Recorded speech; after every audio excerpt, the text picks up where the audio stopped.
ಜಿಲ್ಲಾ ಪಂಚಾಯತ್ ತಾಲೂಕ್ ಪಂಚಾಯತ್ ಚುನಾವಣೆ ನಡೆಸಿದ ಬಿಜೆಪಿ ಸರ್ಕಾರಕ್ಕೆ ಸೋಲಿನ ಭೀತಿ. ಇಂಡಿಪೆಂಡೆಂಟ್ ಸಂಗ್ರಾಮ್ ನ್ಯೂಸ್ಗೆ ಸ್ವಾಗತ. ನಾನು ಎಂಎಂ ನದಾಫ್. ಧಾರವಾಡ ರಾಜ್ಯದಲ್ಲಿ ಬಿಜೆಪಿ ಸರ್ಕಾರದ ಆಡಳಿತದಿಂದ ಬೇಸರಗೊಂಡಿರುವ ರಾಜ್ಯದ ಜನರು 2023 ವಿಧಾನಸಭಾ ಚುನಾವಣೆಯಲ್ಲಿ ಕಾಂಗ್ರೆಸ್ಗೆ ಮತ ನೀಡಿ ಅಧಿಕಾರಕ್ಕೆ ತರಲಿದ್ದಾರೆ ಎಂದು ವಿಧಾನ ಪರಿಷತ್ ಸದಸ್ಯ ಸಲೀಂ ಅಹಮದ್ ಅವರು ಭವಿಷ್ಯ ನುಡಿದಿದ್ದಾರೆ. ಜಿಲ್ಲಾ ಸ್ಥಳೀಯ ಸಂಸ್ಥೆಗಳ ಚುನಾಯಿತ ಪ್ರತಿನಿಧಿಗಳ ಸಭೆಯಲ್ಲಿ ಅವರು ಹೇಳಿದರು. ಅವರು ಜಿಲ್ಲಾ ಪಂಚಾಯತ್ ತಾಲೂಕ್ ಪಂಚಾಯತ್ ಚುನಾವಣೆ ನಡೆಸಿದರೆ ಬಿಜೆಪಿ ಸರ್ಕಾರಕ್ಕೆ ಸೋಲಿನ ಭೀತಿಯಿಂದಾಗಿ ಚುನಾವಣೆ ನಡೆಸುತ್ತಿಲ್ಲ ಎಂದು ನುಡಿದರು. ಈ ಸಭೆಯಲ್ಲಿ ಹಾಲಿ ಶಾಸಕರು, ಮಾಜಿ ಸಚಿವರಾದ ಎಂ ಹಿಂಡಸ್ಗಿರಿ, ಹಿರಿಯರಾದ ಐಜಿ ಸನದಿ, ವೀರಣ್ಣ ಮತ್ತಿಕಟ್ಟಿ, ಜಿಲ್ಲಾ ಪಂಚಾಯತ್, ತಾಲೂಕ್ ಪಂಚಾಯತ್, ಗ್ರಾಮ ಪಂಚಾಯತ್ ಪಾಲಿಕೆಯ ಸದಸ್ಯರು ಮತ್ತು ಕಾಂಗ್ರೆಸ್ ಪಕ್ಷದ ಕಾರ್ಯಕರ್ತರು ಉಪಸ್ಥಿತರಿದ್ದರು.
ಕಾಂಗ್ರೆಸ್ ಪಕ್ಷದ ಒಬ್ಬ ಕಾರ್ಯಕರ್ತ, ಸಾಮಾನ್ಯ ರೀತಿಯಿಂದ ಸೇವಾ ದಳದಿಂದ ವಿದ್ಯಾರ್ಥಿ ಕಾಂಗ್ರೆಸ್, ಯುವಕ ಕಾಂಗ್ರೆಸ್ಸಿನ ಅಧ್ಯಕ್ಷನಾಗಿದ್ದ ಕೆಲಸ ಮಾಡಿಕೊಂಡು ನನ್ನ ಪಕ್ಷ ಎಲ್ಲ ರೀತಿಯಿಂದ ಗುರುತಿಸಿ ಅದಕ್ಕಾಗಿ ನಾವು ಕಾಂಗ್ರೆಸ್ ಪಕ್ಷದ ಅಧಿನಾಯಕಿಯಾದ ಶ್ರೀಮತಿ ಇಂದಿರಾ ಗಾಂಧಿ ಅವರನ್ನು ಹಿಡಿದು ಸೋನಿಯಾ ಗಾಂಧಿ, ರಾಜೀವ್ ಗಾಂಧಿ, ಈಗ ರಾಹುಲ್ ಗಾಂಧಿ ಇವರೆಲ್ಲ ನನ್ನನ್ನು ಅತ್ಯಂತ ಆತ್ಮೀಯದಿಂದ ನೋಡಿದ್ದಾರೆ. ನಮ್ಮ ಹಿರಿಯರಾದ ಯೋಗದ ಡಿ.ಕೆ. ನಾಯಕರ್ ಸಾಹೇಬರು, ಕೆ.ಎಚ್. ರಘುನಾಥ್ ಅವರು, ಆಮೇಲೆ ನನ್ನನ್ನು ಪ್ರೀತಿಯಿಂದ ಬೆಳೆಸಿದ್ದಾರೆ. ಅದೇ ರೀತಿ ಸನ್ಮಾನ್ಯ ಧನಲಕ್ಷ್ಮೀಜಿಯವರು, ಖರ್ಗೆ ಅವರು ಸಹೋದರ ಪ್ರೀತಿ ನೋಡಿ ನನಗೆ ಬಹಳಷ್ಟು ಸಹಾಯ ಬಂಧುಗಳೇ. ಕಾಂಗ್ರೆಸ್ ಪಕ್ಷ ಜಾತ್ಯತೀತ ಈ ದೇಶದ ಮೂಲ ಶಕ್ತಿಯಲ್ಲಿ ವಿವಿಧತೆಯಲ್ಲಿ ಏನಿದೆ. ವಿವಿಧ ಜನಾಂಗ, ಜಾತಿ, ಧರ್ಮಗಳು ಒಂದಾಗಿ ಬಾಳಿ ಬದುಕುವುದೇ ಭಾರತದ ಮೂಲ ಸಂಸ್ಕೃತಿ. ಅದಕ್ಕಾಗಿಯೇ ನಮ್ಮೆಲ್ಲರ ನೆಚ್ಚಿನ ನಾಯಕ ರಾಹುಲ್ ಗಾಂಧಿ ಅವರ ಬಗ್ಗೆ ಈಗಿನವರು ಇನ್ನುಳಿದ ಎಲ್ಲರೂ ಬಹಳ ಲಘುವಾಗಿ ಮಾತಾಡ್ತಾ ಇದ್ದಾರೆ. ರಾಹುಲ್ ಗಾಂಧಿಯವರನ್ನು ಎಲ್ಲ ರೀತಿಯಿಂದ ಅವಮಾನಿಸಲು ಪ್ರಯತ್ನ ಪಟ್ಟಿದೆ.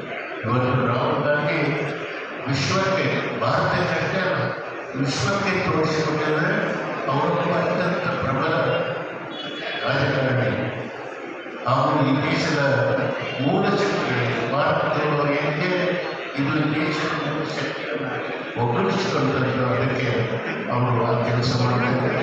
ಇಲ್ಲೇನು ಎಲ್ಲ ಗ್ರಾಮ ಪಂಚಾಯತಿಯಿಂದ ಹಿಡಿದು ನಗರಸಭೆ, ನಗರ ಪಟ್ಟಣ ಪಂಚಾಯತಿ ಹಾಗೂ ಕಾರ್ಪೊರೇಷನ್ ಏನು ಚುನಾಯಿತ ಸದಸ್ಯರು, ನೀವೆಲ್ಲ ಈ ಪಕ್ಷದ ಮೂಲ ಶಕ್ತಿ. ನೀವು ಒಕ್ಕಟ್ಟಾಗಿ ನಮ್ಮ ಸಲೀಂ ಅಹ್ಮದ್ ಅವರಿಗೆ ಅತ್ಯಂತ ಅಂತರದಿಂದ ಗೆಲ್ಲಿಸಿ ಎಲ್ಲರೂ ಏನು ಹೇಳಿದ್ರು, ಚಂದ್ರಶೇಖರ್ ತಾವು ಅವ ಹೆಚ್ಚು ಹೊತ್ತು ಅಂತ ನಾಗ್ತದೆ. ಆದರೆ ನನ್ನ ಪಕ್ಷದ ಎಲ್ಲ ಸಾಮಾನ್ಯರು ಸಹಿತ ಸಲೀಂ ಅಹ್ಮದ್ ಅವರನ್ನ ಮತ ಆರಿಸಿದಲ್ಲಿ ಅಷ್ಟೇ ಅಲ್ಲ, ನಾವೆಲ್ಲ ಜಾತ್ಯತೀತರು, ಈ ದೇಶದ ಮೂಲ ಶಕ್ತಿಗೆ ಶಕ್ತಿ ಕೊಡ್ತಕ್ಕಂಥವ್ರು ಎಂಬುದನ್ನು ಇಂದಿನ ಧಾರವಾಡ ಜಿಲ್ಲೆ ನಾನು ಭಾಳ ಸಂತೋಷ. ಇಂದಿನ ಧಾರವಾಡ ಜಿಲ್ಲೆಯ ಅಧ್ಯಕ್ಷನಾಗಿ ನಾನು ಮನೆಯ ಅಧ್ಯಕ್ಷನಾಗಿ ಕೆಲಸ ಮಾಡಿದ್ದೆ. ಇವತ್ತು ಸನ್ಮಾನ್ಯ ಸಲೀಂ ಅಹ್ಮದ್ ಅವರು ನಡೆದುಕೊಂಡು ವಿದ್ಯಾರ್ಥಿ ನಾವೆಲ್ಲರೂ ಮಾಡುವ ಮೋಸದಿಂದ ಅವರಿಗೆ ಆಶ್ರಯಕ್ಕೆ ಈ ಸಂತೋಷದಿಂದ ಮಾಡ್ತಾ ಇದ್ದಾರೆ. ವಿಧಾನ ಪರಿಷತ್ ಸದಸ್ಯರಾದಂಥ ಮಾನ್ಯ ಶ್ರೀಮಾನ್ ಈಗಾಗಲೇ ನಮಗೆ ಉದ್ದೇಶಿಸಿ ಮಾತನಾಡುವರು ವಿಧಾನ ಪರಿಷತ್ತರ ಅಧ್ಯಕ್ಷರಾದಂಥ ಸನ್ಮಾನ್ಯ ವೀರಣ್ಣ ತಿರುಗಿಯವರೇ, ಅದಕ್ಕಿಂತ ಮೊದಲ ಮಾಜಿ ಸಂಸದರು ಪ್ರೊಫೆಸರ್ ಸಂಧ್ಯಾ ಅವರು ಮಾತನಾಡಿದ್ದಾರೆ. ಸನ್ಮಾನ್ಯ ಪ್ರೊಫೆಸರ್ ಸಂಧ್ಯಾ ಅವರೇ, ಶಾಸಕೀಯ ಆಡಳಿತ ಶ್ರೀಮತಿ ಶಿವಳ್ಳಿ ಅವರೇ, ಶಾಸಕರಾದ ಸನ್ಮಾನ್ಯ ಪ್ರಸಾದ್ ಅಬ್ಬಯ್ಯ ಅವರೇ, ಮಾಜಿ ಯಾವತ್ತು ಶಾಸಕರೇ, ಪಕ್ಷದ ಅಧ್ಯಕ್ಷರಾದಂಥ ಆತ್ಮೀಯರಾದಂಥ ಸನ್ಮಾನ್ಯ ಅನಿಲ್ ಪಾಟೀಲ್ ಅವರೇ, ನಮ್ಮ ಮಹಾನಗರ ಜಿಲ್ಲಾ ಕಾಂಗ್ರೆಸ್ಸಿನ ಅಧ್ಯಕ್ಷರಾದಂಥ ಸ್ನೇಹಿತರಾದಂಥ ಹಳ್ಳು ಅವರೇ, ನನ್ನ ಆತ್ಮೀಯ ಸ್ನೇಹಿತರಾದಂಥ ಮಾನ್ಯ ಜಗಪ್ಪನವರೇ, ಇಲ್ಲೇ ಬಂದಂಥ ಯಾವತ್ತೂ ನನ್ನ ಆತ್ಮೀಯ ಸ್ನೇಹಿತರು ಮಾಜಿ ಶಾಸಕರಾದಂಥ ಬಹುಶಃ ನಾನು ಹೆಸರು ತಗೊಳ್ತಾ ಹೋದರೆ ಈ ಮೀಟಿಂಗ ಮುಗಿದು ಹೋಗ್ತೇನೆ. ತಮ್ಮೆಲ್ಲರಿಗೆ ಕ್ಷಮೆ ಕೋರಿ ಎಲ್ಲ ನನ್ನ ಆತ್ಮೀಯ ಬಂಧುಗಳೇ, ಸ್ನೇಹಿತರೇ, ಹಿರಿಯರೇ, ಪಕ್ಷದ ಮುಖಂಡರೇ, ಗ್ರಾಮ ಪಂಚಾಯಿತಿ ಸದಸ್ಯರೇ ಹಾಗೂ ಜಿಲ್ಲಾ ಪಂಚಾಯಿತಿ, ತಾಲೂಕು ಪಂಚಾಯಿತಿ, ಮಹಾನಗರ ಸಭೆಯ ಎಲ್ಲ ಸ್ನೇಹಿತರೇ, ಸದಸ್ಯರೇ, ಬಹಳ ಸಂತೋಷದ ಸಂಗತಿ, ಸನ್ಮಾನ್ಯ ಸ್ನೇಹಿತರಾದಂಥ ವಿಧಾನ ಪರಿಷತ್ ಸದಸ್ಯರಾದಂಥ ಸಲೀಂ ಅಹ್ಮದ್ ಸಾಹೇಬರಿಗೆ ತಾವು ನಾನು ಹಿಂದಕ್ಕೆ 2 ಬಾರಿ ಈ ಕ್ಷೇತ್ರದಿಂದ ಸ್ಪರ್ಧೆ ಮಾಡಿದ್ದೆ. ಆದರೆ ಈಗಾಗಲೇ ಅನಿಲ್ ಪಾಟೀಲ್ ಸಾಹೇಬರು ಮತ್ತಿಗೆ ನಾವು ಹೇಳಿದಂತೆ ಭಾಳ ಅತಿ ಸಂಖ್ಯೆಯಲ್ಲಿ ಮತವನ್ನು ನೀಡಿ ಸನ್ಮಾನ್ಯ ಸಲೀಂ ಅಹ್ಮದ್ ಸಾಹೇಬರಿಗೆ ಮೊದಲನೇ ರೌಂಡ್ನಲ್ಲಿ ಆಸ್ಕರಿಸಿದ್ವಿ. ತಮಗೆ ನಾನು ಹೂಗುರುಗಾಗಿ ಅಭಿನಂದಿಸುತ್ತೇನೆ. ಈಗ ನಾವು ಬಹುಶಃ 3-4 ತಿಂಗಳಲ್ಲಿ ಇಡೀ ರಾಜ್ಯದಲ್ಲಿ ಚುನಾವಣೆಗೆ ಹೋಗ್ತಾ ಇದ್ದೀವಿ. ಈ ಸಂದರ್ಭದಲ್ಲಿ ನಾವು 2-3 ದಿವಸದಿಂದ ಪೇಪರ್ ನೋಡ್ತಾ ಇದ್ದೀವಿ. ಏನೇನು ಕಳು ಮಾಡಬೇಕಂತ ಬಿಜೆಪಿ ಏನು ಬಿಡ್ತಾ ಇಲ್ಲ, ಅವರು ಸಹ ಕಳು ಮಾಡ್ತಾರೆ. ಪೇಪರ್ ನಾವು ನೋಡ್ತಾ ಇದ್ದೀವಿ. ಪ್ರತಿಯೊಂದು ಸನ್ಮಾನ್ಯ ನಾನು ನೋಡಿದೆ ವಾಟ್ಸಪ್ನಲ್ಲಿ ಪ್ರತಿ ಬೂತ್ಗೆ 100 ರಿಂದ 200 ಕಳು ಮಾಡಿದ್ದಾರೆ. ವೋಟ್ ಸೈಟ್ ಕಳು ಮಾಡಿ ಅವರು ಆರಿಸಬೇಕಂತ ಕೆಲಸ ಪ್ರಯತ್ನ ಮಾಡ್ತಾ ಇದ್ದಾರೆ. ಆದರೆ ಇವರು ಪೇಪರ್ನಿಂದ ಬಿದ್ದಿದ್ದಾರೆ. ನಾವು ಅವರಿಗೆ ವಿನಂತಿ ಮಾಡಬೇಕು, ತಮ್ಮ ಊರಲ್ಲಿ ತಮ್ಮ ಮತಕ್ಷೇತ್ರದಲ್ಲಿ ಪ್ರತಿ ನಾವು ಚೆಕ್ ಮಾಡಬೇಕು. ನಾವು ರೂಢಿಗಳ ಕಮ್ಮಿ ಆಗಿದ್ರೆ ಸರಿಪಡಿಸಬೇಕು ಅಂತ ಈ ಸಂದರ್ಭದಲ್ಲಿ ಒಂದು ಕಿವಿ ಮಾತನ್ನು ಹೇಳಲಿಕ್ಕೆ ನಾನು ಇಚ್ಛಪಡ್ತೇನೆ. ಸ್ನೇಹಿತರೆ, ಸಮಯ ಸಾಕಷ್ಟಾಗಿದೆ. ಹಿರಿಯರು ಮಾತನಾಡೋರಿದ್ದಾರೆ. ದಯವಿಟ್ಟು ನನಗೆ ಜಾಸ್ತಿ ಮಾತಾಡಲಿಕ್ಕೆ ಅವಕಾಶ ಇಲ್ಲ. ಮುಂಬರುವ ದಿವಸದಲ್ಲಿ ನಾವು ಬಹಳ ಒಗ್ಗಟ್ಟಿನಿಂದ ತದನಂತರ ಪಾರ್ಲಿಮೆಂಟ್ ಚುನಾವಣೆ ಬರ್ತದೆ. ಈ ಚುನಾವಣೆ ಆದ ನಂತರ ಪಾರ್ಲಿಮೆಂಟ್ ಚುನಾವಣೆ ಬರ್ತಾ ಇದೆ. ಈ 2 ವರ್ಷ ಅಂದರೆ ಏಪ್ರಿಲ್ ಮೇ ತದನಂತರ ಮತ್ತು ನೆಕ್ಸ್ಟ್ ಇಯರ್ ಅಂದರೆ ನಾನು ಹೇಳೋದು ಏನಾದರೂ ಸಂದರ್ಭದಲ್ಲಿ ಚುನಾವಣೆ ಜ್ವರ ಶುರುವಾಗ್ತದೆ. ಈಗಾಗಲೇ ಸನ್ಮಾನ್ಯ ಅಧ್ಯಕ್ಷರಿಗೆ ನಾವು ಹೇಳಿದಂತೆ ಸಾಮಾನ್ಯ ನಮ್ಮ ಯುವ ನಾಯಕರಂತ ರಾಹುಲ್ ಗಾಂಧಿ ಒಂದು ಐತಿಹಾಸಿಕ ಪಾದಯಾತ್ರೆಯನ್ನು ಇಡೀ ದೇಶದಲ್ಲಿ ಮಾಡಿದ್ದಾರೆ. ನಾವೆಲ್ಲರೂ ಅವರಿಗೆ ಅಭಿನಂದನೆ ಸಲ್ಲಿಸಬೇಕು. ಅವ್ರು ಏನು ಮಾರ್ಗದರ್ಶನ ಮಾಡ್ತಾರೆ ಅಂದರೆ ಆ ಮಾರ್ಗದರ್ಶನದಲ್ಲಿ ನಾವು ಕಾಂಗ್ರೆಸ್ ಪಕ್ಷಕ್ಕೆ ಇಡೀ ದೇಶದಲ್ಲಿ ಇಡೀ ರಾಜ್ಯದಲ್ಲಿ ತಗೊಂಡು ಬಂದು ಬರೆಸಂತೆ ಕಾಂಗ್ರೆಸ್ನವರು ಈ ಪಕ್ಷ ಒಂದು ಐತಿಹಾಸಿಕ ಪಕ್ಷ. 100 ವರ್ಷಕ್ಕಿಂತ ಜಾಸ್ತಿ ಯಾವುದಾರ ಪಕ್ಷ ಇಡೀ ಜಗತ್ತಿನಲ್ಲಿ ಆಗಿದೆ ಅದು ಕಾಂಗ್ರೆಸ್ ಪಕ್ಷ ಅಂತ ಹೇಳಿ ಇಚ್ಛಪಡ್ತೇನೆ. ಎರಡನೇದು, ಎಲ್ಲರಿಗೂ ಈ ದೇಶದಲ್ಲಿ ಅನೇಕ ಜಾತಿಯವರು, ಅನೇಕ ಧರ್ಮದವರು, ಅನೇಕ ಭಾಷಾ ಮಾತಾಡೋರಿದ್ದಾರೆ. ಕನ್ಯಾಕುಮಾರಿಯಿಂದ ಕಾಶ್ಮೀರ, ಕಾರವಾರದಿಂದ ಕಲ್ಕತ್ತಾವರೆಗೆ 135 ಕೋಟಿ ಜನರು ಅನೇಕ ಭಾಷಾ, ಅನೇಕ ರಂಗರೂಪ, ಅನೇಕ ಧರ್ಮದ ಆಚರಣೆ ಮಾಡೋರಿದ್ದಾರೆ. ಎಲ್ಲರಿಗೆ ಕಟ್ಕೊಂಡು ಹೋಗಿ ಈ ದೇಶದಲ್ಲಿ ಒಗ್ಗಟ್ಟಿಂದ ಈ ರಾಜಕೀಯ ಪದ್ಧತಿಯನ್ನು ಮಾಡುವುದು ಯಾವುದರ ಪಕ್ಷ ಇದ್ರೆ ಅದು ಕಾಂಗ್ರೆಸ್ ಪಕ್ಷ ಅಂತ ಹೇಳಿ ನಾನು ಇಷ್ಟಪಡ್ತೇನೆ. ಅದಕ್ಕೋಸ್ಕರ ವಿಶೇಷವಾಗಿ ನಾವು ನೋಡ್ತಾ ಇದ್ದೀವಿ, ನಾವು ಇಲ್ಲಿ ಅಲ್ಪಸಂಖ್ಯಾತರಿಗೆ ಬಹಳ ಅವರು ತೊಂದರೆ ಕೊಡಲಿಕ್ಕೆ ಮಾಡ್ತಾ ಇದ್ದಾರೆ. ಒಂದ್ಸರ್ತಿ ಹಲಾಲ್ ಅಂತಾರೆ, ಒಂದ್ಸರ್ತಿ ಹರಾಮ್ ಅಂತಾರೆ, ಒಂದ್ಸರ್ತಿ ಹಿಜಾಬ್ ಅಂತಾರೆ, ಒಂದ್ಸರ್ತಿ 6 ತಿಂಗಳು ನಾವು ನೋಡಿದ್ರೆ ಎಲ್ಲ ಹೊಡಿತಾರೆ. ನಮಗೆಲ್ಲ ಗೊತ್ತದೆ ಇವತ್ತು ಧಾಬಾ ಹೋಟೆಲ್ ಏನು ನಡೀತಾರೆ ಎಲ್ಲ ಊರಿಂದ ಅವರೇ. ಆದ್ರೆ ಉದ್ದೇಶ ನಮ್ಗೆ ಹೇಳ್ತಾರೆ, ಅದು ಮಾಡಬಾರ್ದು, ಇದು ಮಾಡಬಾರ್ದು. ನಾವು ಹೆದರೋರಲ್ಲ. ಇಡೀ ಜಗತ್ತಿನಲ್ಲಿ ಇರುವ ಈ ಗೋಮು ಮತ್ತು ಕಾಂಗ್ರೆಸ್ ಪಕ್ಷದಲ್ಲಿ ಸ್ವಾತಂತ್ರ್ಯ ಹೋರಾಟದಲ್ಲಿ ನಮ್ಮ ಹಿರಿಯರು ಪೂಜ್ಯ ಮಹಾತ್ಮ ಗಾಂಧೀಜಿಯವರ ಜೊತೆಗೆ ನಮ್ಮ ಹಿರಿಯರು, ಎಲ್ಲ ಸಮಾಜ ಹಿರಿಯರು ಈ ಸ್ವಾತಂತ್ರ್ಯ ತಂದುಕೊಟ್ಟಲ್ಲಿ ಯಾವುದಾರ ಪಕ್ಷ ಇದ್ರೆ ಅದು ಕಾಂಗ್ರೆಸ್ ಪಕ್ಷ ಅಂತ ಹೇಳಿ ಇಷ್ಟಪಡ್ತೇನೆ. ಇವರು ಜೈಲಿಗೆ ಹೋಗ್ಲಾರ್ದ, ಶಿಕ್ಷೆಗೆ ಹೋಗ್ಲಾರ್ದ ನಮಗೆ ಈ ಉದ್ದೇಶ ಇರ್ತಾರೆ. ಏನೇನೋ ಉದ್ದೇಶ ಹೇಳಿ ಅಡ್ಡದಾರಿ ನಡೆಸ್ತಾರೆ. ಯುವಕರಿಗೆ ನಾನು ವಿನಂತಿ ಮಾಡ್ಕೊತೀನಿ, ನಾವು ಕಾಂಗ್ರೆಸ್ ಪಕ್ಷಕ್ಕೆ ಸಹಾಯ ಮಾಡಬೇಕು, ಸಹಕಾರ ನೀಡಬೇಕಂತ ಸಂದರ್ಭದಲ್ಲಿ ಹೇಳಿ ಸನ್ಮಾನ್ಯ ಶ್ರೀಮಾನ್ ಸಾಹೇಬರು ಒಳ್ಳೆಯ ಸಭೆಯನ್ನು ಮಾಡಿ ನಮಗೆಲ್ಲರಿಗೆ ಸದಸ್ಯರಿಗೆ ಹಿರಿಯರಿಗೆ ನಮಗೆ ಅವಕಾಶ ಕೊಟ್ಟದಕ್ಕೆ ಪೂರ್ವಕವಾಗಿ ಅಭಿನಂದನೆ ಸಲ್ಲಿಸಿ ನನ್ನ 4 ಮಾತನ್ನು ಮುಗಿಸುತ್ತೇನೆ. ಜೈ ಹಿಂದ್, ಜೈ ಕರ್ನಾಟಕ. ಬಹುಮತ ನೀಡುವುದರ ಮೂಲಕ ಅವರು ಆಯ್ಕೆಯಾಗಿದ್ದಾರೆ. ಬಹುಶಃ ಅವರು ಈ ಜಿಲ್ಲೆಗೆ ಬಹಳ ಹತ್ತಿರ ಇರುವಂಥವರು. ಹಿಂದೆ ಕೂಡ ಹಾವೇರಿಯಿಂದ ಸ್ಪರ್ಧೆ ಮಾಡಿದಂಥವರು ಲೋಕಸಭೆಗೆ. ಬಹುಶಃ ಅವರು ಏನು ರಾಷ್ಟ್ರ ಮಟ್ಟದಲ್ಲಿ ವಿದ್ಯಾರ್ಥಿ ಕಾಂಗ್ರೆಸ್ ಅಂತ ಬೆಳೆದಂಥ ನಾಯಕರು, ಹಂತ ಹಂತವಾಗಿ ರಾಷ್ಟ್ರ ಮಟ್ಟದಲ್ಲಿ ಬಹಳ ಸಣ್ಣ ವಯಸ್ಸಿನಲ್ಲೇ ಬೆಳೆದಂಥ ನಾಯಕರು. ಇವತ್ತು ಅಂಥ ನಾಯಕರು ಇವತ್ತು ರಾಜ್ಯ ಕಾರ್ಯಾಧ್ಯಕ್ಷರಾಗಿ ಕೂಡ ಸೇವೆ ಸಲ್ಲಿಸ್ತಾ ಇದ್ದಾರೆ. ಇವರು ನಮ್ಮ ಜಿಲ್ಲೆಯ ಏನು ಇವತ್ತು MLC ಆಗಿ ಆಯ್ಕೆ ಆಗಿದ್ದು ಕೂಡ ನಮಗೆಲ್ಲ ಬಹಳ ಸಂತೋಷದ ವಿಷಯ. ನಾವೆಲ್ಲ ಈ ಭಾಗದ ಮುಖಂಡರು, ನಾಯಕರು, ಶಾಸಕರು ಎಲ್ಲರೂ ಕೂಡ ಸೇರಿಕೊಂಡು ಬಹಳ ಈ ಒಂದು ಏನು ಎಲೆಕ್ಷನ್ನಲ್ಲಿ ಬಹಳ ಪ್ರಾಮಾಣಿಕವಾಗಿ ಅನುದಾನ ನಾವೆಲ್ಲ ಕೂಡ ಕೆಲಸ ಮಾಡಿದ್ದೀವಿ.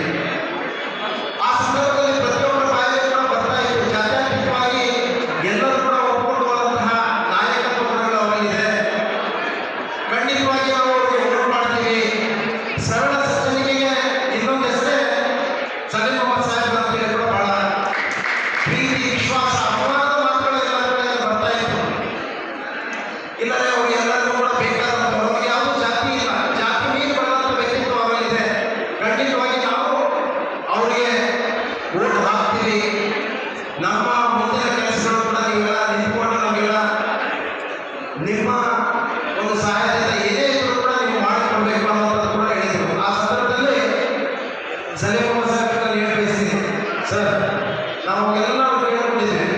ಯಾವುದೇ ಸಮಸ್ಯೆಗಳಿದ್ರೂ ಕೂಡ ನಾವು ಖಂಡಿತವಾಗಿ ನಿಮ್ಮ ಆ ಸಮಸ್ಯೆಗಳಿಗೆ ಸ್ಪಂದಿಸುವಂಥ ಕೆಲಸ ಪ್ರಾಮಾಣಿಕವಾಗಿ ಮಾಡ್ತೀವಿ. ಯಾವುದೇ ಅನುದಾನ ಇದ್ರೂ ಕೂಡ ಸಲೀಂ ಅಹ್ಮದ್ ಸಾಹೇಬ್ರ ಕಡೆಯಿಂದ ಕೊಡಿಸ್ತೀವಿ ಅನ್ನುವಂಥ ಆಶ್ವಾಸನೆ ಕೊಟ್ಟಿದ್ದೀವಿ. ಇದನ್ನು ಇವತ್ತು ಕೂಡ ನಾವು ಮತ್ತೆ ಮತ್ತೆ ಒತ್ತಿ ಹೇಳ್ತಾ ಇದ್ದೀನಿ. ಖಂಡಿತವಾಗಿ ನಾವು ಅವತ್ತಷ್ಟೇ ಎಲೆಕ್ಷನ್ ಮಾತ್ರ ಸೀಮಿತ ಅಲ್ಲ, ಅವತ್ತು ಬಂದು ವೋಟ್ ಕೇಳುವಾಗ ಮಾತ್ರ ಆಶ್ವಾಸನೆಗಳನ್ನು ಕೊಡಲಿಲ್ಲ. ಕಾಂಗ್ರೆಸ್ನವರು ಯಾವತ್ತು ಯಾವ ಆಶ್ವಾಸನೆ ಕೊಡ್ತಾರೋ ಅದನ್ನು ಪ್ರಾಮಾಣಿಕವಾಗಿ ನೆರವೇರಿಸುವಂಥವ್ರು ಕಾಂಗ್ರೆಸ್ನವರು. ಬಿಜೆಪಿ ಅವರಲ್ಲ, ಮಾತು ತೆಗೆದ ಸುಳ್ಳಿನಲ್ಲೇ ಅರಮನೆ ಕಟ್ತಾರೆ. ಇವತ್ತು ಆ ಬಿಜೆಪಿ ಅವರಂತೆಲ್ಲ ನಾವು ಅದಕ್ಕೆ ನಾವು ಇವತ್ತು ನೀವು ತಾಲೂಕಾ ಗ್ರಾಮ ಪಂಚಾಯಿತಿ, ತಾಲೂಕಾ ಪಂಚಾಯಿತಿ, ಜೆಡ್ಪಿ ಎಲ್ಲ ಆಯ್ಕೆ ಆದಂಥವ್ರು ಬಹಳ ಗ್ರಾಸ್ರೂಟಲ್ಲಿ ಇದ್ದಂಥ ನಾಯಕರುಗಳು ನೀವು. ಇವತ್ತು ದೇಶದಲ್ಲಿ ಯಾವ ರೀತಿ ಸಾಮಾಜಿಕ ಅರಾಜಕತೆ, ರಾಜಕೀಯ ಅರಾಜಕತೆ, ಇವತ್ತು ಅದರ ಜೊತೆಗೆ ನಾವೆಲ್ಲ ಪ್ರಮಾಣ ಮಾಡುವಂತಹ ಈ ಒಂದು ವೇದಿಕೆ, ಆ ನಿಟ್ಟಿನಲ್ಲಿ ನಾನು ಒಳಗೆ ಇಂಡಿಯಾ ನೋಡ್ತಾ ಇದ್ದೆ. ಸಭೆ ಅಂತ ನನಗೆ ಕಾಣಲಿಲ್ಲ, ಅದೆಲ್ಲ ನೋಡಿದ್ರೆ ಒಳಗಡೆ ಎಲ್ಲ ರೋಡ್ ಆಗಿ ಊರಿನ ಮೇಲೆ ನೋಡಿದ್ರೆ ಯಾರು ಮದುವೆ ಆಗಿರ್ತೀವಿ ಅಂತ ಹೇಳಿ ವಿಚಾರ ಮಾಡಾಗಿರ್ತೀವಿ, ಯಾರು ಅದ ಅಂತೇಳಿ ನಾವು ಹೋಗಬೇಕಿದ್ದೇವೆ. ಅದಕ್ಕೆ ಇಲ್ಲಿ ಬಂದ ಮೇಲೆ ಅಷ್ಟು ಅದ್ಭುತವಾಗಿ ಸರ್ಕಾರ ಸಂಭ್ರಮದಿಂದ ಈ ಆಚರಣೆ ಆಗ್ತಾ ಇದೆ. ಬರೀ ಆಚರಣೆ ಜೊತೆಗೆ ನಾವೆಲ್ಲ ಪ್ರಮಾಣ ಮಾಡಬೇಕಾಗಿದೆ, ನಾವೆಲ್ಲ ಕೂಡ ಕಾಂಗ್ರೆಸ್ ಅನ್ನು ಉಳಿಸಬೇಕಾಗಿದೆ ಅನ್ನುವಂಥದ್ದು ಕೂಡ ಹೇಳಿ ನಾವೆಲ್ಲ ಸಲೀಂ ಅಹ್ಮದ್ ಸಾಹೇಬರಿಗೆ ಶಕ್ತಿ ಕೊಡುವಂತಹ ನಿಟ್ಟಿನಲ್ಲಿ ನಾವೆಲ್ಲ ಪ್ರಾಮಾಣಿಕವಾಗಿ ಇದೆಲ್ಲ ನಾಯಕರನ್ನ ಮತ್ತಿಕಟ್ಟಿ ಸಾಹೇಬ್ ಇಂಡಿಸ್ಕೇರಿ ಸಾಹೇಬರು 2 ಮನೆ ಅಲ್ಲಿಂದ ಗಂಟಾದ್ರು. ಇವತ್ತು ಅವ್ರಿಗೆ ಬಹಳ ಹಿರಿಯ ರಾಜಕಾರಣಿಗಳು, ಬಹಳಷ್ಟು ಅನುಭವಸ್ಥರು, ಬಹಳ ಹಿಂದಿನಿಂದ ಕೂಡ ಈ ಜಿಲ್ಲೆ ಅಷ್ಟೇ ಅಖಂಡ ಧಾರವಾಡ ಜಿಲ್ಲೆಯ ಎಲ್ಲ ಪ್ರತಿಯೊಬ್ಬ ಹೆಸರಿಗೆ ಕರೆಯುವಂಥ ಬಹಳ ಹಿರಿಯ ನಾಯಕರು.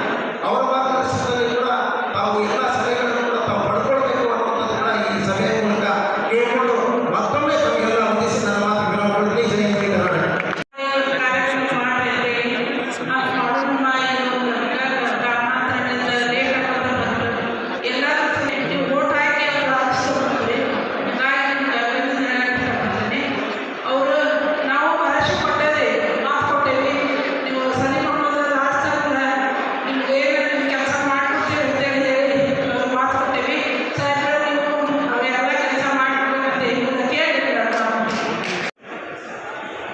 ಚುನಾಯಿತ ಪ್ರತಿನಿಧಿಗಳು, ಪಕ್ಷದ ಹಿರಿಯ ಮುಖಂಡರು ಹಾಗೂ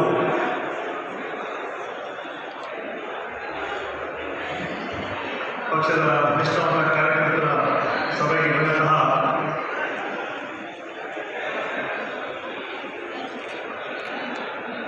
ಮಾಜಿ ಚೇರ್ಮನ್ಗಳು, ಪಕ್ಷದ ಹಿರಿಯ ಮುಖಂಡರು, ಹಿರಿಯ ನಾಯಕರಾದ ಸನ್ಮಾನ್ಯ ವೀರಣ್ಣ ಮತ್ತಿಕಟ್ಟಿಯವರೇ, ಪ್ರದೇಶ ಕಾಂಗ್ರೆಸ್ ಸಮಿತಿಯ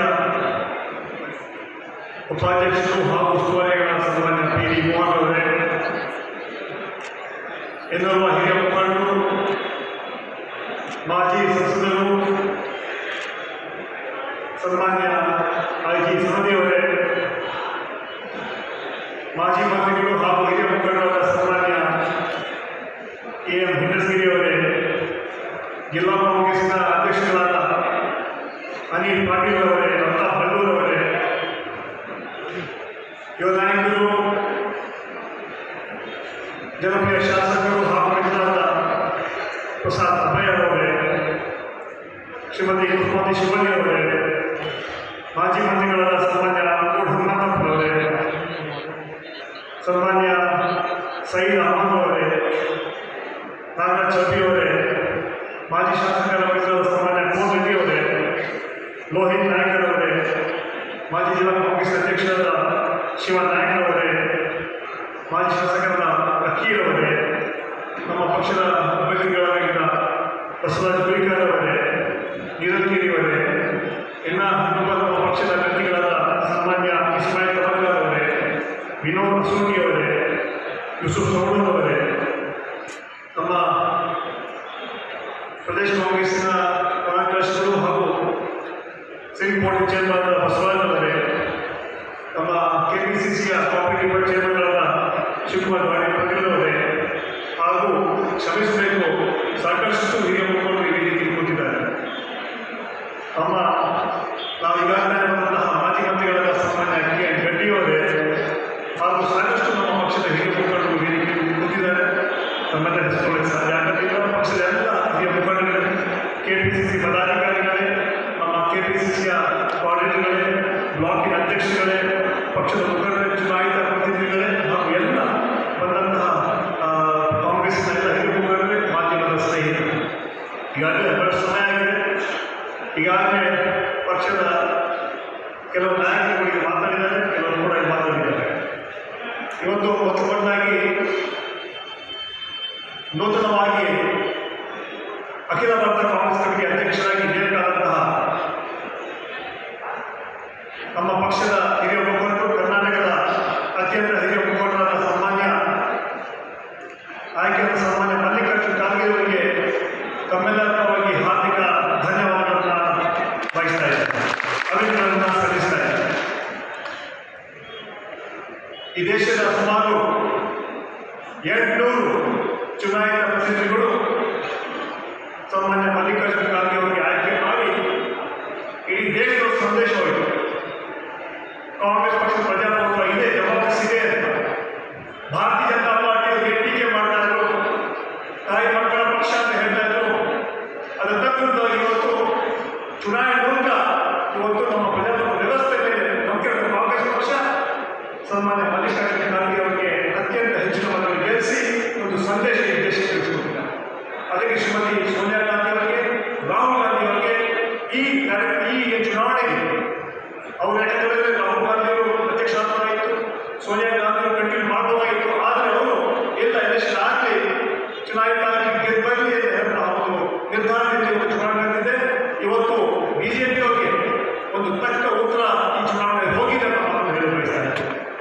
ಸ್ನೇಹಿತರೆ, ಇವತ್ತು ಸನ್ಮಾನ್ಯ ರಾಹುಲ್ ಗಾಂಧಿ ಅವರಿಗೆ ಸೋನಿಯಾ ಗಾಂಧಿ ಅವರು ಯಾವ ಅಧಿಕಾರದ ಆಸೆಪಟ್ಟವರು.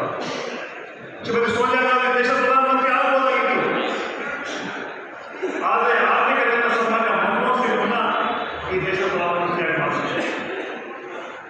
ಅದೇ ರೀತಿ ರಾಹುಲ್ ಗಾಂಧಿ ಅವರು ಕಾಂಗ್ರೆಸ್ ಪಕ್ಷದ ಅಧ್ಯಕ್ಷರಾಗಿ ಮತ್ತೆ ಆಯ್ಕೆ ಆಗಬೇಕಾಗಿತ್ತು, ಆದರೆ ಅವರು ಯಾವ ಅಧಿಕಾರದ ಆಸೆ ಇದೆ, ಯಾಕಂದರೆ ಪ್ರೈಮ್ ಮಿನಿಸ್ಟರ್ ಆಗಬಹುದಾಗಿತ್ತು. ಆದರೆ ಅದರಿಂದ ಆಸೆ ಇದ್ದವರು ಇವತ್ತು ಈ ಚುನಾವಣೆ ಮೂಲಕ ಆಯ್ಕೆ ಅಂತ ಹೇಳ್ಬಿಟ್ಟು ಸಂಪೂರ್ಣವಾಗಿ ಶಕ್ತಿಯನ್ನು ಕಾಂಗ್ರೆಸ್ ಪಕ್ಷಕ್ಕೆ ಕೊಟ್ಟಿದ್ದಾರೆ. ಇವತ್ತು ಆ ಅಧಿಕಾರ ಆಸೆ ಈ ಪರಿವಾರ ನಮ್ಮ ಸೋನಿಯಾ ಗಾಂಧಿ ಇರ್ಬೋದು, ರಾಹುಲ್ ಗಾಂಧಿ ಇರ್ಬೋದು, ಅವರ ಕಾಂಗ್ರೆಸ್ ಪಕ್ಷಕ್ಕೆ ದೊಡ್ಡ ಕೊಡುಗೆ ಇದೆ. ಅವರ ಮಾರ್ಗದರ್ಶನ ಕಾಂಗ್ರೆಸ್ ನಡೆಯುತ್ತೆ. ಸನ್ಮಾನ್ಯ ಮಲ್ಲಿಕಾರ್ಜುನ ಖರ್ಗೆ ಅವರು ಕೂಡ ಕಾಂಗ್ರೆಸ್ ಅಧ್ಯಕ್ಷರಿಗಾಗಿ ಹೇಳಿದ್ದಾರೆ, ಮುಂದೆ ಚುನಾವಣೆ ಯಾವಾಗ ಆದರೂ ಕೂಡ ಕಾಂಗ್ರೆಸ್ ಅಧಿಕಾರ ಬರುತ್ತೆ, ಸನ್ಮಾನ್ಯ ರಾಹುಲ್ ಗಾಂಧಿ ಅವರು ಪ್ರೈಮ್ ಮಿನಿಸ್ಟರ್ ಆಗ್ತಾರೆ ಮಾತನ್ನ ಸನ್ಮಾನ್ಯ ಮಲ್ಲಿಕಾರ್ಜುನ ಖರ್ಗೆ ಅಂತಹ ಅವರಿಗೆ ಮತ್ತೆ ಧನ್ಯವಾದಗಳನ್ನು ಮಾಡ್ತಾ, ಎರಡನೇದಾಗಿ ಕರ್ನಾಟಕದಲ್ಲಿ ಭಾರತ ಜೋಡೋ ಕಾರ್ಯಕ್ರಮ ಸುಮಾರು 511 ಕಿಲೋಮೀಟರ್ ಇದೆ. ಇತಿಹಾಸ ನಿರ್ಮಾಣ ಆಗಿದೆ. ಗುಂಡ್ಲುಪೇಟೆಯಿಂದ ರಾಯಚೂರು ಬಂದು ಸುಮಾರು 511 ಕಿಲೋಮೀಟರ್ ಸನ್ಮಾನ್ಯ ರಾಹುಲ್ ಗಾಂಧಿ ನಾಯಕತ್ವದಲ್ಲಿ 21 ದಿನ ನಾವು ಕಾರ್ಯಕ್ರಮ ಮಾಡಿಕೊಂಡಿದ್ದೀವಿ. ಜನಸಾಗರ ಸಮಾಜದ ಎಲ್ಲ ವರ್ಗದ ಜನ, ಹಿರಿಯರಿರ್ಬೋದು, ಮಹಿಳೆಯರಿರ್ಬೋದು, ಯುವಕರಿರ್ಬೋದು, ರಾಹುಲ್ ಗಾಂಧಿ ಅವರು ಸ್ವಾಗತ ಮಾಡಿ ಒಂದು ಸಂದೇಶ ಕೊಟ್ಟಿದ್ದಾರೆ. ಕೇಂದ್ರ ಸರ್ಕಾರ, ರಾಜ್ಯ ಸರ್ಕಾರ ಸಂಪೂರ್ಣವಾಗಿ ವಿಫಲವಾಗಿದೆ, ಸುಳ್ಳು ಆಶ್ವಾಸನೆ ಕೊಟ್ಟು ಜನರಿಗೆ ಮೋಸ ಮಾಡಿದ್ದಾರೆ. ರಾಜ್ಯದಲ್ಲಿ ದೇಶದ ಕಾಂಗ್ರೆಸ್ ಪಕ್ಷ ಅಧಿಕಾರಕ್ಕೆ ಬರಬೇಕು ಅಂತ ಹಿನ್ನೆಲೆಯಲ್ಲಿ ರಾಜ್ಯದ ಲಕ್ಷಾಂತರ ಜನ ಇವತ್ತು ರಾಹುಲ್ ಗಾಂಧಿಗೆ ಸ್ವಾಗತ ಮಾಡಿದ್ದಾರೆ. ಅದೊಂದು ಐತಿಹಾಸಿಕ ಕಾರ್ಯಕ್ರಮ. ಈ ದೇಶದ ಇತಿಹಾಸದಲ್ಲಿ ಇಷ್ಟು ದೊಡ್ಡ ಕಾರ್ಯಕ್ರಮ ಯಾವಾಗಲೂ ಕೂಡ ಆಗಿಲ್ಲ, ಮುಂದೆ ಕೂಡ ಆಗೋದಿಲ್ಲ. ರಾಹುಲ್ ಗಾಂಧಿ ಯಾರ ಸ್ಥಾನಕ್ಕೆ ವಹಿಸಿದಲ್ಲ, ಇವತ್ತು ಕಾಂಗ್ರೆಸ್ ಅಧ್ಯಕ್ಷರಾಗಿದ್ದಾರೆ.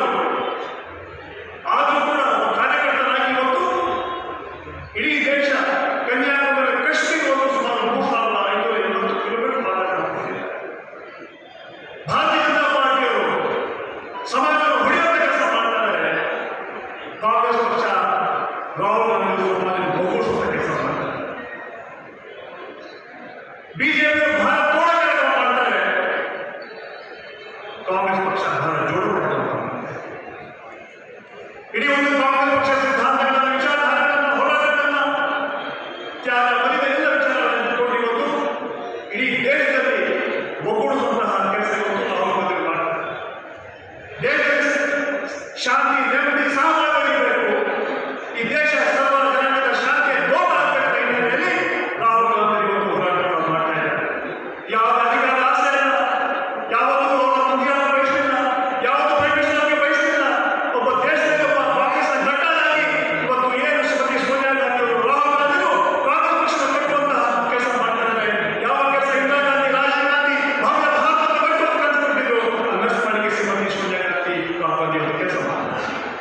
ಅದಕ್ಕೆ ನಾವು ದೊಡ್ಡ ಶಕ್ತಿ ಕೊಡಬೇಕು. ಇವತ್ತು ಭಾರತ ಜೋಡ ಕಾರ್ಯಕ್ರಮ ಇತಿಹಾಸ ನಿರ್ಮಾಣ ಮಾಡಿದೆ, ಇಡೀ ಪ್ರಪಂಚ ಚರ್ಚೆ ಆಗ್ತಾ ಇದೆ. ರಾಹುಲ್ ಗಾಂಧಿ ಅವರು ಯಾವ ಅಧಿಕಾರದ ಆಸೆ ಇದೆ ದೇಶವನ್ನು ಯಾರು ಹೊಡೆಯಕ್ಕೆ ಪ್ರಯತ್ನ ಮಾಡ್ತಾರೆ ಅವರ ವಿರುದ್ಧ ಹೋರಾಟಗಳು ಮಾಡ್ತಾ ಇದ್ದಾರೆ. ಇವತ್ತು ಕಳೆದ 7 ವರ್ಷ ಕೇಂದ್ರದಲ್ಲಿ ರಾಜ್ಯ ಸಮಾಜದ ಹೊಡೆಯುವಂತಹ ಶಕ್ತಿಗಳು ಇವತ್ತು ಅವರಿಗೆ ದೊಡ್ಡ ಪ್ರೇರಣೆ ಸರ್ಕಾರ ಕೊಡ್ತಾರೆ. ಅದರ ವಿರುದ್ಧ ಇವತ್ತು ರಾಹುಲ್ ಗಾಂಧಿ ಮಾಡ್ತಾರೆ. ಅದನ್ನು ಇವತ್ತು ಏನು ಇವತ್ತು ಮಹಾರಾಷ್ಟ್ರ ಮಧ್ಯಪ್ರದೇಶ ಹೋಗಿದ್ದಾರೆ, ಈಗಾಗಲೇ ಟಿವಿಯಿಂದ ನೋಡ್ತಾ ಇದ್ದೀರಾ. ಅದರ ಬಗ್ಗೆ ಇವತ್ತು ಇಡೀ ದೇಶದ ಚರ್ಚೆ ಆಗ್ತಾ ಇದೆ. ಮುಂದಿನ ದಿನಗಳಲ್ಲಿ ಅವರ ಹೋರಾಟ ದೊಡ್ಡ ಶಕ್ತಿ ಬರುತ್ತೆ ಅಂತ ಮಾತನಾಡ್ತಾ ಇದೆ. ಅಂತ ಕಾರ್ಯಕ್ರಮಕ್ಕೆ ತಾವೆಲ್ಲ ಒಂದು ಶಕ್ತಿ ಕೊಟ್ಟಿದ್ರಿ. ಕರ್ನಾಟಕದ ಒಂದು ಇತಿಹಾಸ ನಿರ್ಮಾಣ ಆಗಿದೆ, ಅದು ಪೂರ್ಣ ಕಾರ್ಯಕ್ರಮ ಹಾಕೊಂಡಿದ್ದೀವಿ. ಇವತ್ತು ಸ್ನೇಹಿತರೆ, ಈಗಾಗಲೇ ನಾವು ಹೇಳಿದ್ವಿ, ಹೋದ ಚುನಾವಣೆಯಲ್ಲಿ ನಮ್ಮ ವಿಧಾನ ಪರಿಷತ್ ಚುನಾವಣೆಯಲ್ಲಿ ತಾವೆಲ್ಲ ಆಶೀರ್ವಾದ ಮಾಡಿ ಒಬ್ಬರು ಸಹಕಾರ ಎಲ್ಲ ನಮ್ಮ ಚುನಾಯಿತ ಸದಸ್ಯರಿಗೆ ಧನ್ಯವಾದಗಳು ಅರ್ಪಣೆ ಮಾಡ್ತೇನೆ. ನಮ್ಮ ಪಕ್ಷದ ಮುಖಂಡರು ಎಲ್ಲ ಹಂತಗಳಲ್ಲಿ ಎಲ್ಲ ಕಾನ್ಫರೆನ್ಸ್ಗಳಲ್ಲಿ 3 ಜಿಲ್ಲೆ ಧಾರವಾಡ, ಹಾವೇರಿ ಮತ್ತು ಗದಗ ಜಿಲ್ಲೆಯಲ್ಲಿ ನಿರಂತರವಾಗಿ ಹೋರಾಟ ಮಾಡಿ ಅತ್ಯಂತ ಹೆಚ್ಚಿನ ಮತಗಳನ್ನು ಗೆಲ್ಲಿಸಿಕೊಟ್ಟರು. ತಮಗೆಲ್ಲ ಧನ್ಯವಾದಗಳನ್ನು ನಾನು ಕೃತಜ್ಞತೆ ಸಲ್ಲಿಸ್ತಾ ಇದ್ದೇನೆ. ಈಗಾಗಲೇ ವಿಧಾನ ಪರಿಷತ್ನಲ್ಲಿ 2 ಸಭೆಗಳಲ್ಲಿ ನಾವು ಹೋರಾಟ ಮಾಡಿದ್ದೀವಿ. ವಿಶೇಷವಾಗಿ ನಾವು ಪಂಚಾಯತ್ ಸದಸ್ಯರಿಗೆ ಇದು ಗೌರವ ಕೊಟ್ಟಂತ ಹೆಚ್ಚಿಸಬೇಕು ಅಂತ ಹೋರಾಟ ಮಾಡಿದ್ವಿ. ಬಸ್ ಪಾಸ್ ಕೊಡ್ತಕ್ಕಂಥ ಹೋರಾಟ ಮಾಡಿದ್ವಿ. ಮೆಡಿಕಲ್ ಫೆಸಿಲಿಟಿ ಕೊಡ್ತಕ್ಕಂಥ ಹೋರಾಟ ಮಾಡಿದ್ವಿ. ಅಂದಿನ ಮಂತ್ರಿ ಈಶ್ವರಪ್ಪ ಅವರು ನಮಗೆ ಮಾತುಕತೆ ಸಭೆಯಲ್ಲಿ ಜಾಸ್ತಿ ಮಾಡ್ತಾರೆ, ಒಂದು ಕಮಿಟಿ ಮಾಡ್ತೀವಿ ಹೇಳಿದ್ರು. ಆದರೆ ಈವರೆಗೂ ಒಪ್ಪಂದ ಜಾಸ್ತಿ ಮಾಡಲಿಲ್ಲ. ನಾವು ಹಾಗೆ ಬಿಡಲ್ಲ, ಹೋರಾಟ ಮಾಡ್ತೀವಿ. ನಾವು ನಿರಂತರ ನಮ್ಮ ಪರವಾಗಿ ಬಳಿ ಇರ್ತೇವೆ ಅಂತ ಮಾತನ್ನು ಇವತ್ತು ಹೇಳಿ ಬಯಸ್ತಾ ಇದ್ದೇವೆ. ನಾವು ಇವತ್ತು ಗ್ರಾಮೀಣ ಭಾಗದಲ್ಲಿ ಯಾವುದೇ ಒಂದು ಚಿಂತನೆಗೆ ಸರ್ಕಾರ ಇಲ್ಲ. ಪಂಚಾಯತ್ ವ್ಯವಸ್ಥೆ ಮೇಲೆ ವಿಶ್ವಾಸ ಇಲ್ಲ. ಪಂಚಾಯತ್ ಹೆಚ್ಚು ಅನುದಾನ ಮಾಡಿ ಅಂತ ಹೋರಾಟ ಮಾಡೋದು ಕೂಡ ಇಲ್ಲಿವರೆಗೂ ಹೆಚ್ಚು ಮಾಡ್ತಾ ಇಲ್ಲ. ಪಂಚಾಯತ್ ಬೆಲೆ ಕೊಡ್ತಾ ಇಲ್ಲ. ಆದರೆ ನಾನು ಈಗ ಹೇಳ್ತೇನೆ, ಇದೊಂದು ದಪ್ಪಚಕ್ರ ಸರ್ಕಾರ. ಇದು ಪಂಚಾಯತ್ ವ್ಯವಸ್ಥೆ ನಂಬಿಕೆ ಇಲ್ಲದ ಸರ್ಕಾರ. ಇನ್ನು 6 ತಿಂಗಳು ಕಾಯಿ ರಾಜ್ಯದ ನಿವಾಸಕ್ಕೆ ಅಧಿಕಾರಕ್ಕೆ ಬರುತ್ತೆ. ಎಲ್ಲ ಕಾರ್ಯಕ್ರಮ ನಾವು ಅನುಷ್ಠಾನಕ್ಕೆ ಮಾಡ್ತೀವಿ. ಯಾವ ಚಿಂತನೆ ರಾಜಕಾರಣಿಗಳು ಗ್ರಾಮೀಣ ಭಾಗಕ್ಕೆ ಗ್ರಾಮ ಪಂಚಾಯತ್ಗೆ ತಿದ್ದುಪಡಿ ತಂದು ಶಕ್ತಿ ಕೊಡುವ ಕೆಲಸ ಮಾಡಲು ಅದರ ತದ್ವಿರುದ್ಧವಾಗಿ ಬಿಜೆಪಿ ಕೆಲಸ ಮಾಡ್ತಾ ಇದ್ದಾರೆ. ಇವತ್ತು ಯಾಕೆ ಚುನಾವಣೆ ಮಾಡ್ತಾ ಇಲ್ಲ ಜಿಲ್ಲಾ ಪಂಚಾಯತ್, ತಾಲೂಕು ಪಂಚಾಯತ್? ಇವತ್ತು ಹೇಳ್ತೇನೆ, ಸೋಲಿನ ಭಯ ಇದೆ, ಭೀತಿ ಇದೆ, ಅದಕ್ಕೆ ಚುನಾವಣೆ ಮಾಡ್ತಾ ಇಲ್ಲ. ಚುನಾವಣೆ ಆದ ಸೋಲಿನ ಭೀತಿ ಇದೆ ಅವರಿಗೆ, ಅದಕ್ಕೆ ಚುನಾವಣೆ ಮಾಡೋ ಧೈರ್ಯ ಜಿಲ್ಲಾ ಪಂಚಾಯತ್, ತಾಲೂಕು ಪಂಚಾಯತ್ ಅವರು ಕಾರ್ಪೊರೇಷನ್ ಮಾಡ್ತಾ ಇಲ್ಲ. ಆ ಹಿನ್ನೆಲೆಯಲ್ಲಿ ಇವತ್ತು ಬಿಜೆಪಿ ಸರ್ಕಾರ ಪಂಚಾಯತ್ ವ್ಯವಸ್ಥೆ ನಂಬಿಕೆ ಇರುವ ಸರ್ಕಾರ, ಗ್ರಾಮೀಣ ಭಾಗಕ್ಕೆ ರೈತರಿಗೆ ಯಾವ ಸಹಾಯ ಮಾಡುವಂತಹ ಸರ್ಕಾರ ಇದು ವಿರುದ್ಧ ಹೋರಾಟ ಮಾಡಬೇಕಾಗಿದೆ. ಆ ಹಿನ್ನೆಲೆಯಲ್ಲಿ ಇವತ್ತು ನಾನು ತಮ್ಗೆ ಹೇಳಕ್ಕೆ ಬಯಸ್ತಾ ಇದ್ದೇನೆ, ತಾವು ದೊಡ್ಡ ಆಶೀರ್ವಾದ ಮಾಡಿ ಅತ್ಯಂತ ಹೆಚ್ಚಿನ ಮತಗಳನ್ನು ತಾವು ಗೆಲ್ಲಿಸಿದ್ರಿ. ತಮ್ಮ ಪರವಾಗಿ ಧ್ವನಿ ಎತ್ತೇನೆ. ಈ 3 ಜಿಲ್ಲೆಗಳು ತಮಗೆ ಆಶೀರ್ವಾದ ಮಾಡಿ ಕಳಿಸಿದ್ದಾರೆ. ಈ 3 ಜಿಲ್ಲೆ ನನ್ನ ಕರ್ಮಭೂಮಿ. ಈ ಭಾರತದ ಕಷ್ಟದ ಸಂಸ್ಥೆನೆ ಈ ಸರಿ ನಮ್ಮ ಯಾವತ್ತೂ ಕೂಡ ನಿಮ್ಮ ಕೆಲಸ ಯಾವತ್ತೂ ಕೂಡ ನಾವು ಭಾರತ. ಈ 3 ಜಿಲ್ಲೆಯ ಭಾಗದಲ್ಲಿ ನಾವು ಪ್ರಾಮಾಣಿಕ ಪ್ರಯತ್ನಗಳನ್ನು ಮಾಡ್ತೇನೆ. ತಮ್ಮ ಪರವಾಗಿ ಧ್ವನಿ ಎತ್ತೇನೆ, ಹೋರಾಟ ಮಾಡ್ತೇನೆ ಮಾತನ್ನು ಹೇಳಿ ಬಯಸ್ತಾ ಇದ್ದೇನೆ. ಸ್ನೇಹಿತರೆ, ಈಗಾಗಲೇ ತಮ್ಗೆ ಹೇಳ್ತಾ ಇದ್ದೀನಿ, ನಾನು ಹಲವಾರು ವಿಚಾರಗಳ ಚರ್ಚೆ ನಡೀತಾ ಇದೆ. ಇವತ್ತು ರಾಜ್ಯ ಸರ್ಕಾರ 40% ಕಮಿಷನ್ ಸರ್ಕಾರ. ಬಿಜೆಪಿ ಭಾರತೀಯ ಜನತಾ ಪಾರ್ಟಿ ಸರ್ಕಾರ ಅಲ್ಲ, ಭ್ರಷ್ಟಾಚಾರ ಜನತಾ ಪಾರ್ಟಿ ಭ್ರಷ್ಟಾಚಾರ ಜನತಾ ನಾಸ್ತಿಕ ಸರ್ಕಾರಕ್ಕೆ ಅಧಿಕಾರಿಗಳ ಯೋಗ್ಯತೆ ಕಳ್ಕೊಂಡ ಸರ್ಕಾರ, 40% ಕಮಿಷನ್ ಸರ್ಕಾರ,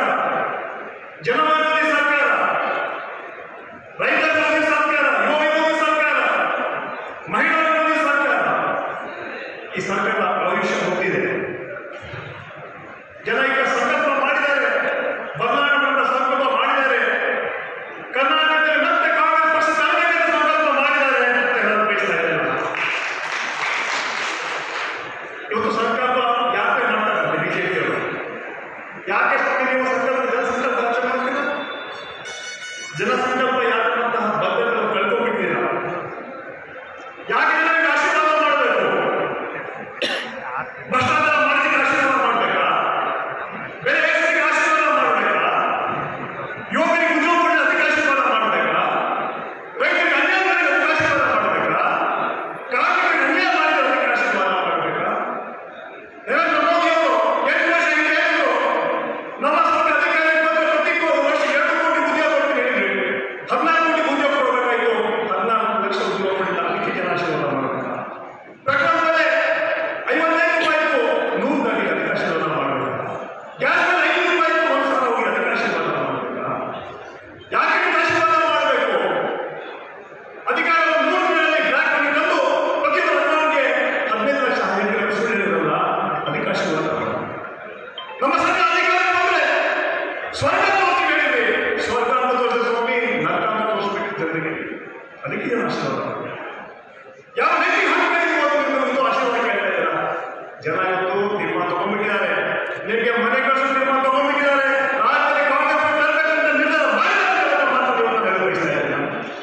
ಇವತ್ತು ಭಾರತೀಯ ಜನತಾ ಪಾರ್ಟಿ ಭ್ರಷ್ಟ ಜನತಾ ಪಾರ್ಟಿ ಇವತ್ತು ಚುನಾವಣೆ ಸೋತಿದ್ದಾರೆ. ಈಗಾಗಲೇ ಹೇಳಿದ್ರು, ಆಂತರಿಕ ಸಮೀಕ್ಷೆಯಲ್ಲಿ ಕಾಂಗ್ರೆಸ್ ಪಕ್ಷ 130 ಸೀಟುಗಳನ್ನು ನಾವು ಮುಂದೆ ಇದ್ದೀವಿ.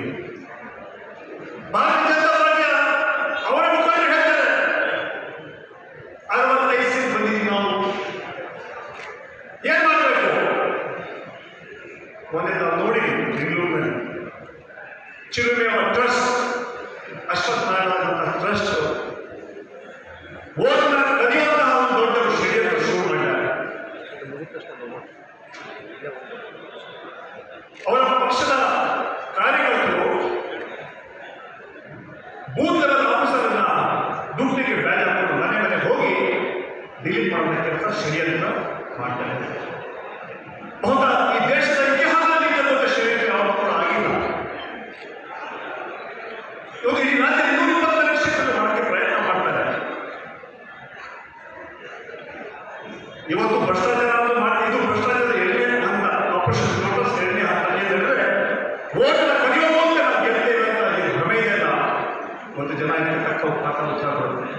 ಈಗಾಗಲೇ ನಮ್ಮ ಕೆಪಿಸಿ ಅಧ್ಯಕ್ಷರು ಹಿರಿಯ ಮುಖಂಡರು ಡೆಲ್ಲಿ ರೆಸಿಡೆನ್ಸ್ ಮಿನಿಸ್ಟರ್ ಕಂಪ್ಲೇಂಟ್ ಕೊಟ್ಟಿದ್ದಾರೆ. ನಾವು ಹೇಗೆ ತನಿಖೆ ಆಗಬೇಕು?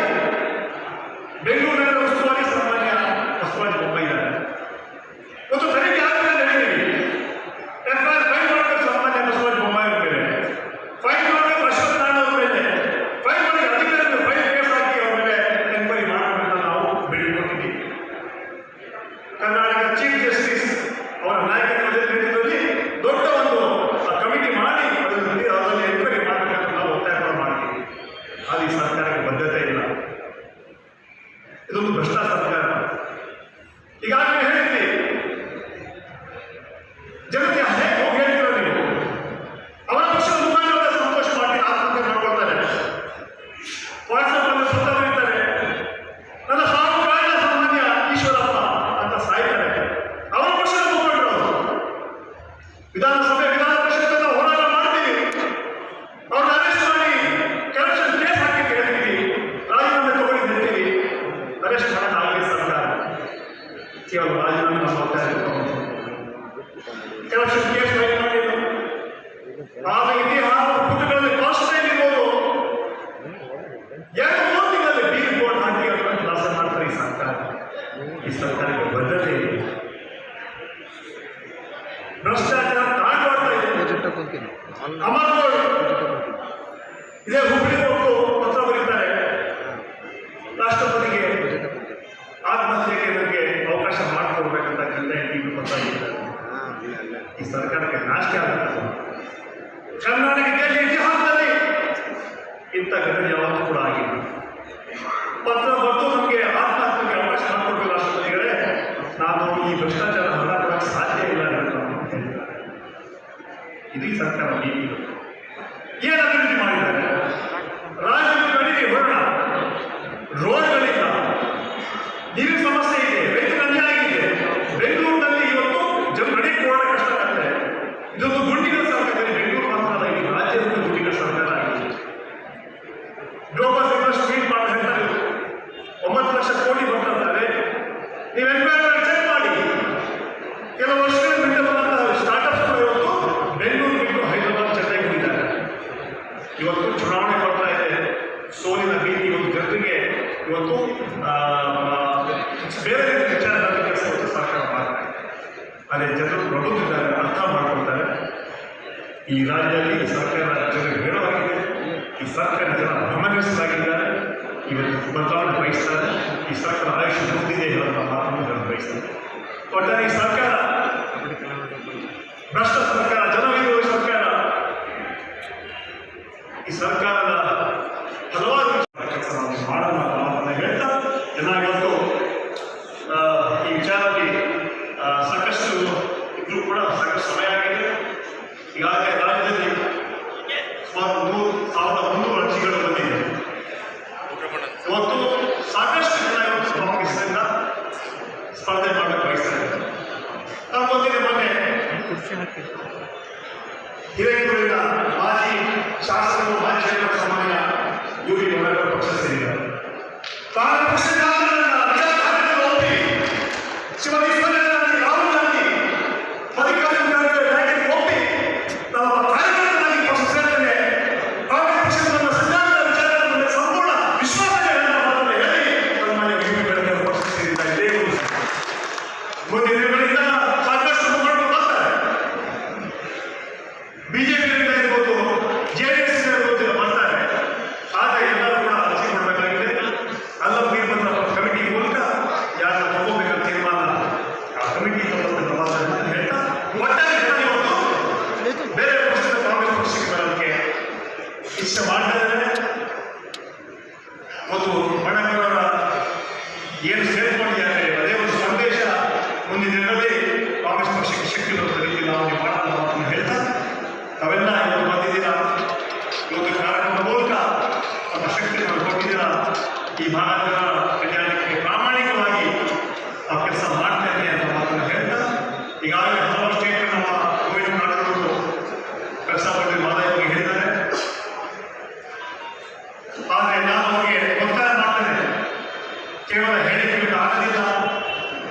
ನಮಗೆ ಮಾಹಿತಿ ಪ್ರಕಾರ ಸೆಂಟ್ರಲ್ ಗೌರ್ಮೆಂಟ್ ಕೂಡ ಇನ್ನೂ ಕ್ಲಿಯರೆನ್ಸ್ ಕೊಟ್ಟಿಲ್ಲ ಅನ್ನೋ ಮಾಹಿತಿ ಇದೆ. ನಮ್ಮಲ್ಲಿ ಸರ್ಕಾರ ಸಂಪೂರ್ಣವಾಗಿ ವಿಫಲವಾಗಿದೆ. ಮಾದರಿ ವಿಚಾರ ಇರ್ಬೋದು, ಮೇಕೆದಾಟು ಇರ್ಬೋದು. ಆದರೆ ಇದನ್ನು ನಾವು ನೋಡಿ ಮುಂದಿನ ನಾವು ಹೋರಾಟ ಮಾಡ್ತೀವಿ. ಬರಂತ ನಮ್ಮ ಬೆಳಗಾವಿ ಅಧಿವೇಶನದಲ್ಲಿ ನಮ್ಮ ಪಂಚಾಯತಿ ವಿಚಾರ ಇಟ್ಕೊಂಡು ಅದೇ ರೀತಿ ನೀರಾವರಿಯ ಹಲವಾರು ಕಾರ್ಯಕ್ರಮ ತರಬೇಕಂತ ಹೋರಾಟಗಳನ್ನು ಮಾಡ್ತೀವಿ ಅಂತ ಮಾತನ್ನು ಹೇಳ್ತಾ ಒಟ್ಟಾರೆ ನಮ್ಮ ಪಂಚಾಯತ್ ಸದಸ್ಯರು, ಪ್ರತಿನಿಧಿಗಳು, ನಮ್ಮ ಕಾರ್ಪೊರೇಟರ್ ಇರ್ಬೋದು, ಎಲ್ಲರೂ ಕೂಡ ಒಂದು ದಿನಗಳಲ್ಲಿ ಕಾಂಗ್ರೆಸ್ ಪಕ್ಷ ಶಕ್ತಿ ಕೆಲಸ ಮಾಡಬೇಕು. 2023ರಲ್ಲಿ ರಾಜ್ಯದಲ್ಲಿ ಮತ್ತೆ Congress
for a lifetime relation. Dharwadkar Lawn Hall, good and beautiful hall. Let's celebrate your parties and events. Dharwadkar Lawn Hall, modern icon and luxurious venue, wedding events, engagement ceremony, birthday parties, school and college events or other events. Enjoyable atmosphere with high-tech security, parking available, memorable most visit Dharwadkar Lawn Hall near Patrapajja Mata, Yadwad Road, Dharwad. Contact 944-8359-741, 988-6391-733.